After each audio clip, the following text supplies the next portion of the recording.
So, this one's from a guy that I know on Discord. His name Domino. Pretty cool guy. I haven't talked to him all that much, but he's pretty cool. Before we start, I want to say thank you so much for watching. I appreciate that you have taken your time to spend a little bit of it with me. I don't got too much that I plan on reading today because I have stuff to do. And some of that stuff is play Raid Shadow Legend. I'm just kidding. Alright, let's get into this. Man, I should tell the Phantom Toe Sucker story sometime. What? Yeah, that's how I reacted when I learned what was going on too. You know what? Story time. Navy Boot Camp, 2016. It's colder than a witch's tit in the frozen north around this time. Nightly snowstorms and single pane glass mean all the recruits of Division Redacted get to shiver themselves to sleep in their smurfs while clutching GI wool blankets to their shaking bodies. Sleep is deep, black, and fitful. Yours truly had a top bunk under an AC vent. Best seat in the house if you like borderline hypothermia 4 to 8 hours a night. Several weeks go by. Some folks get medical separations. Some folks get rolled back. But at this point, pretty much everyone still with the division is going to be with it through graduation. One night, a good number of us are up late chatting, as most recruits are wont to do, and we hear a raised voice. This was concerning, since the near preternatural ability of the duty RDC to sense unauthorized speech, farts, and even ejaculations was so infamous that raising one's voice even slightly after lights out was considered the next best thing to suicide. After a second, the same voice raises a bit more. Every recruit not in their rack immediately padded to their beds as quickly as possible and held stock still, knowing an apex predator was on its way. Not more than 20 seconds or so later, patent leather dress shoes are heard pounding up the hallway, no doubt pre-lube for rapid insertion into the first available orifice open for them. No one is asleep anymore. All are waiting to be removed from rack at speed with as little as courtesy as possible. The footsteps hone in on the compartment door, and the recruit on watch shoots his pants as fast as humanly possible at the sight of machinist's mate, first class submarine redacted, performing a flying kick breach of the hatch. Who the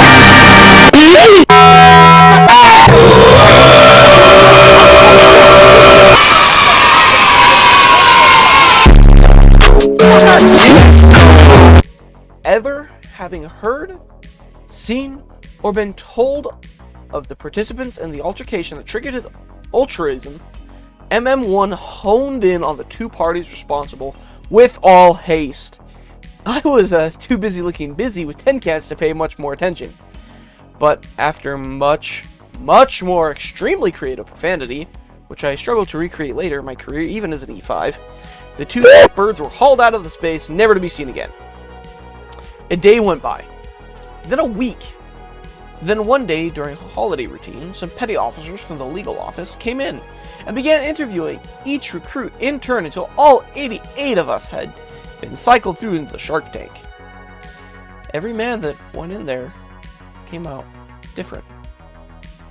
Upon being brought in, performing the customary formal introduction/announcement, I was asked to sit.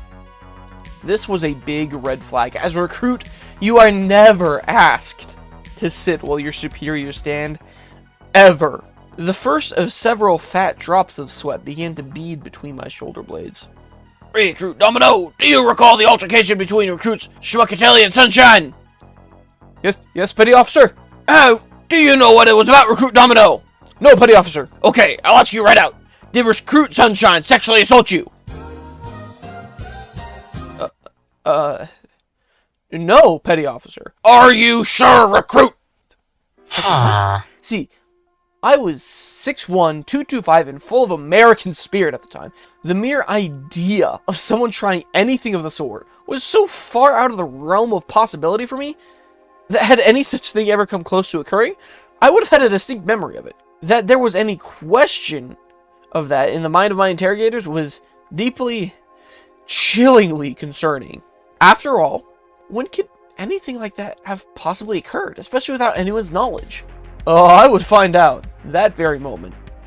Recruit After investigating the altercation, Recruit Sunshine admitted to pursuing erotic contact with, in his words, about a third of the division, specifically their feet. He did this orally. We need you to tell us anything you know or can remember that might help us identify the victims of his assaults.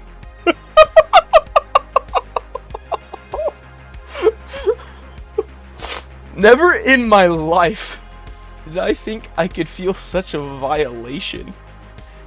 I don't know for sure. No one did. No one knew when, how, or if they had their grippers gobbled by Recruit Sunshine. I asked the petty officers, how was he caught? Is there any proof? Can we take him to court-martial or anything like that? We know, because when Recruit Schmuckatelli woke up to Sunshine sucking his toes, he kicked him hard enough to make him swallow one of his front teeth. His saliva was recovered from Schmuckatelli's foot, and is the only evidence we have right now. Recruit, are you sure you don't know anything? No, petty officer. Recruit Domino, you will sign this form here, and initial here, and return to your division spaces. Keep your mouth shut. Aye, petty officer. And so I did. When I walked back to the compartment, I saw it on the face of every other recruit who had gone into that office. One question. Did he get me? We never knew. Fiend. Domino, that's awful, dude. Holy shit. Man, all that soldier...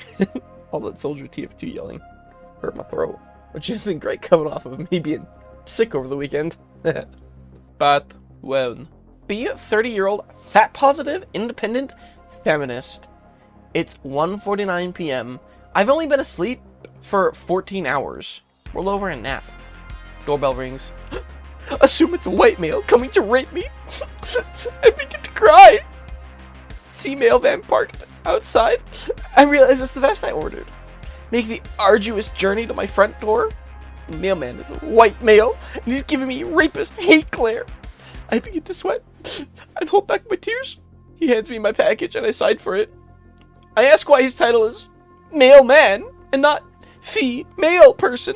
He looks confused and thanks me, presumably, for not schooling his bitch ass friend. Goes back to van to get his rape kit.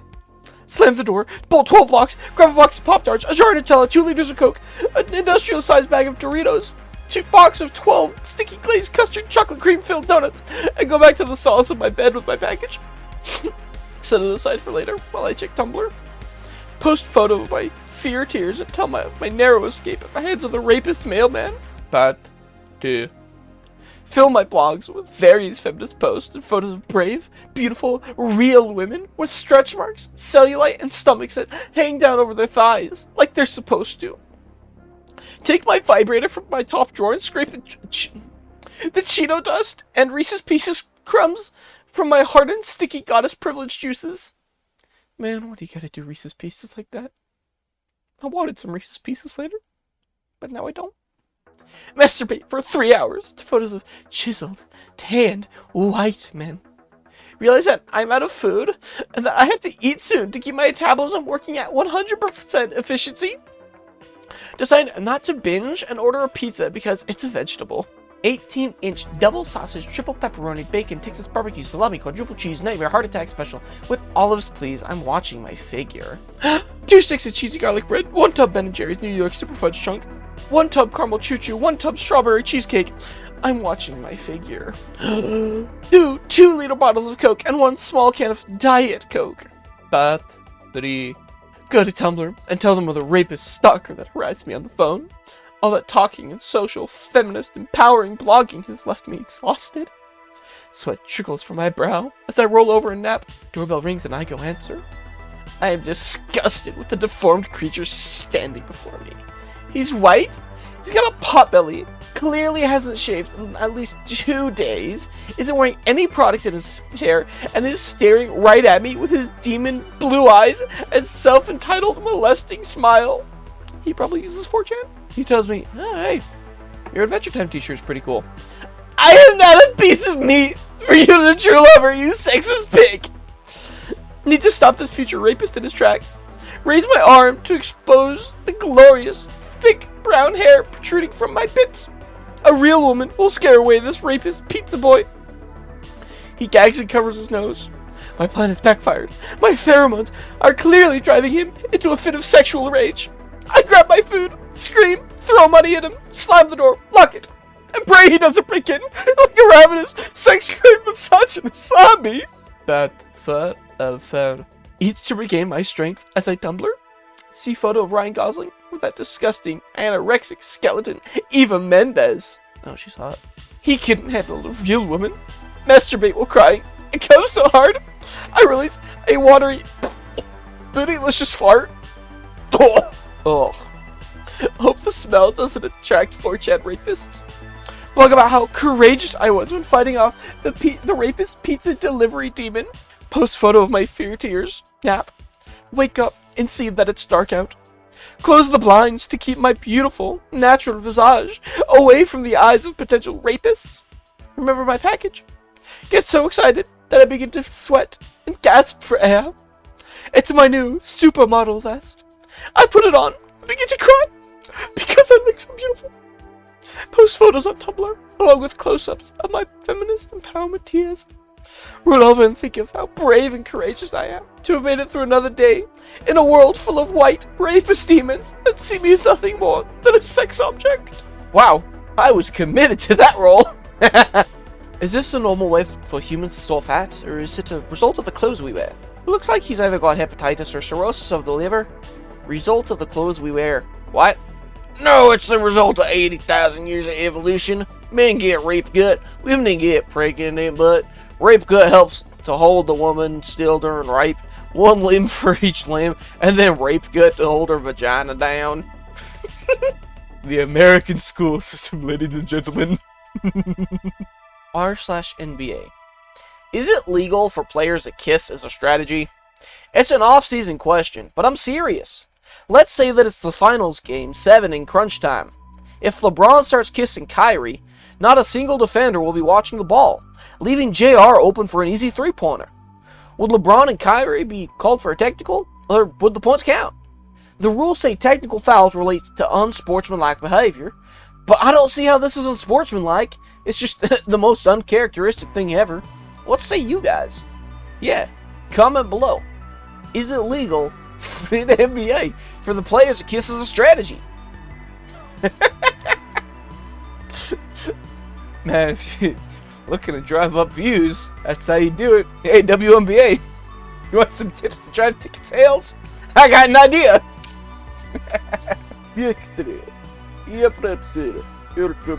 Translation of archived recording complete. Play recording. Yes, humans.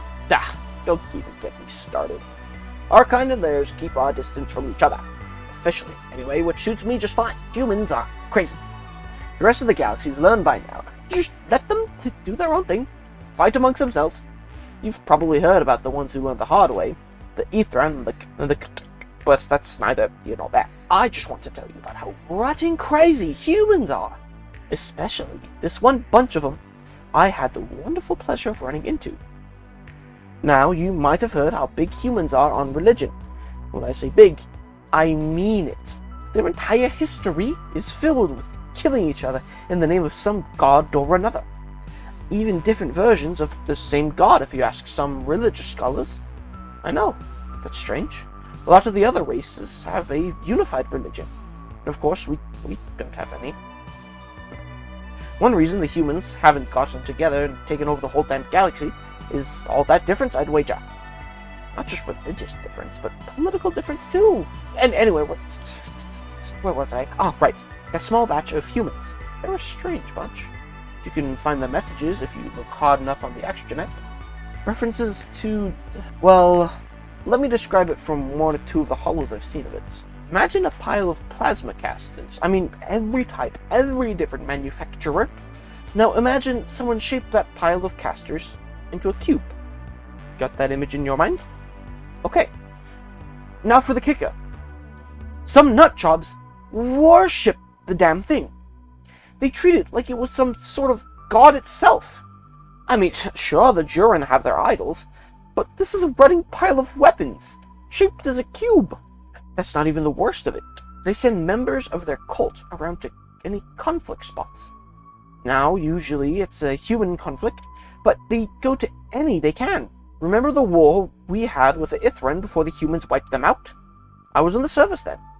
Now you know how it generally is when two powerhouse races decide to fight over something, especially a planet that can both be colonized. It's pretty civil, as much as a war can be.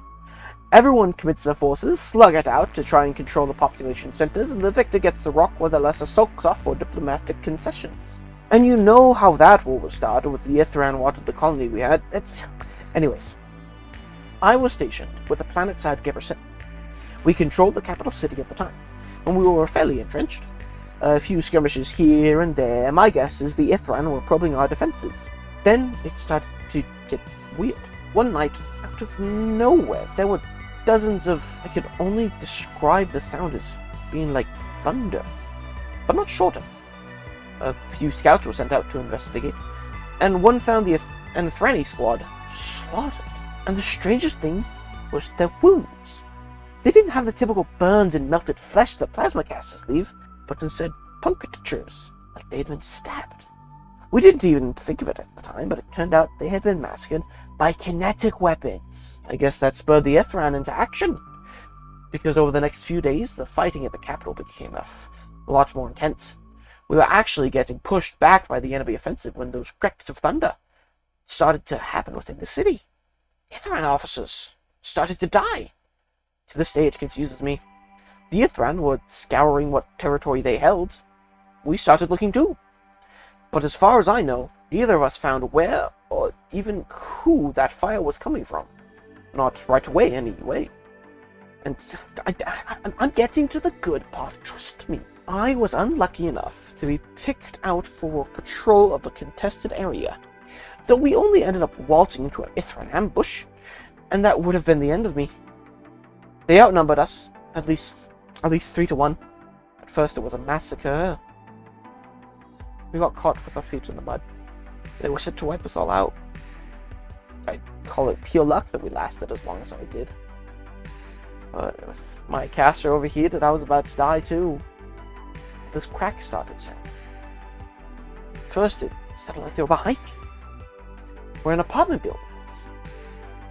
But then they started to come from the left and the right.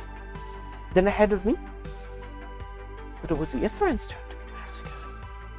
Their attention was drawn from me. I gladly took the opportunity to find some nice steady cover.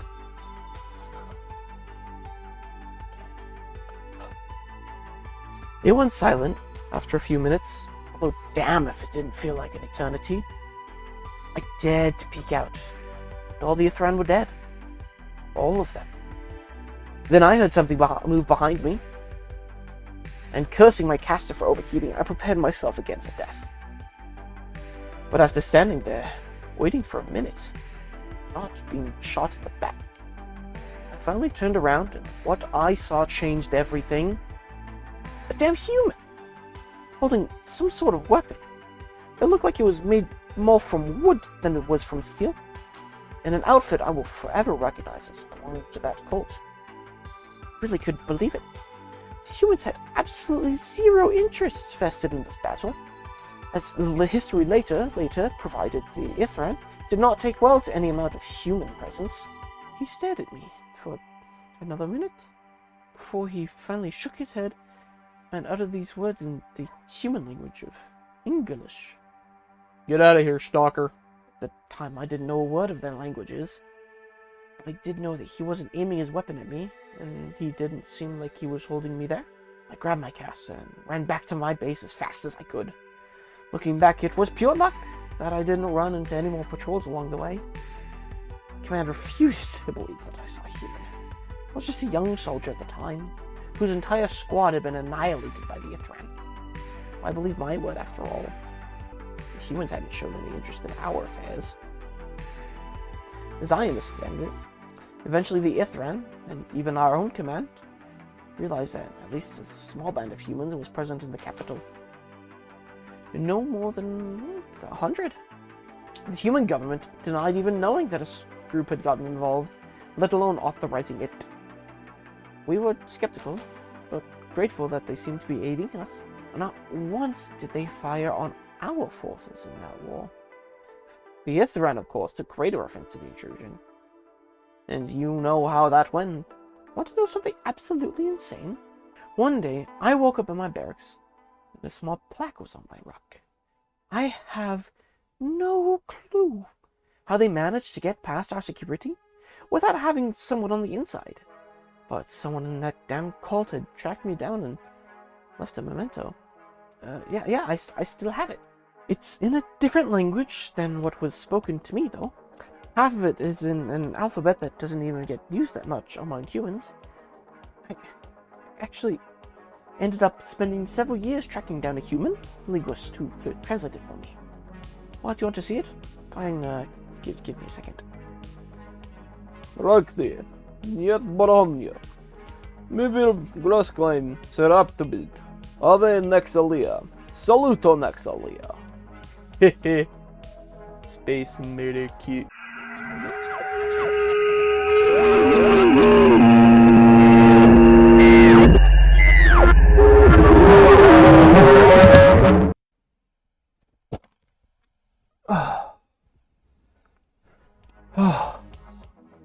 I don't want to do that. Alright, hope we don't get sent there again. Okay, where's this guy? Why am I swore? Oh. Oh, this meat. Oh, okay. That's not bad. Bicep. Chubby. Guess he doesn't work out too much. Oh. Oh, they have 4 channels. Oh, this is just pictures. Oh. I'm being recorded. Am I being recorded on purpose? Well, water? Oh. Oh. Oh. Yeah, I needed that. I spilled so much on myself. Does this mean live in a trailer? A trailer with guns? Oh, cool. Oh, that's cool. Huh. Okay. Well. Oh, here it comes again. No, wait, I want to... Oh, I don't know about this guy, why? I don't know about this one more. Stop! Stop! No!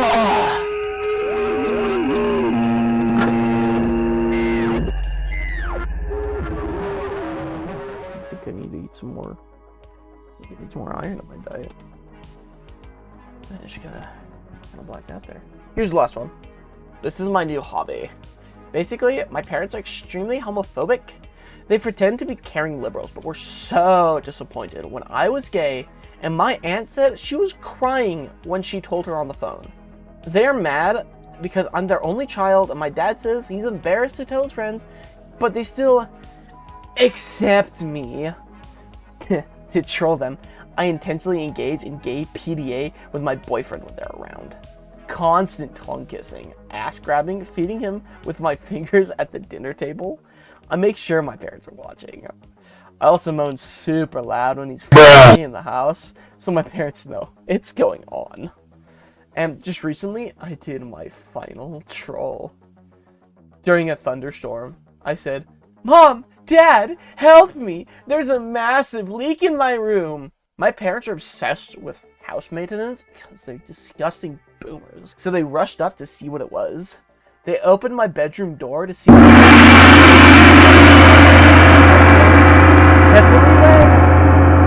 were horrified and started freaking out. They want to kick me out temporarily, but I'm clearly being disowned. China! I don't need them. We just want to love who we want to love was the line we were fed for so long. Do you still believe it? Was that the end of it? I don't think so. Well, thank you so much for listening, or watching, or doing both. Anyway, I've got to get some stuff done. The dogs are barking outside. I don't know how much of that you heard. Please do all them funny, quirky little YouTube things, like, subscribe, leave a comment. Go ahead and ring that little bell. Actually, I was reading this interesting thing about how, bells have like a kind of a spiritual healing property. I'll have to look into that a little bit more. Anyway, I don't need to get sidetracked. I have enough. I'm underwater enough. as it is. I hope you have a really good day. See you later. And we say bye-bye.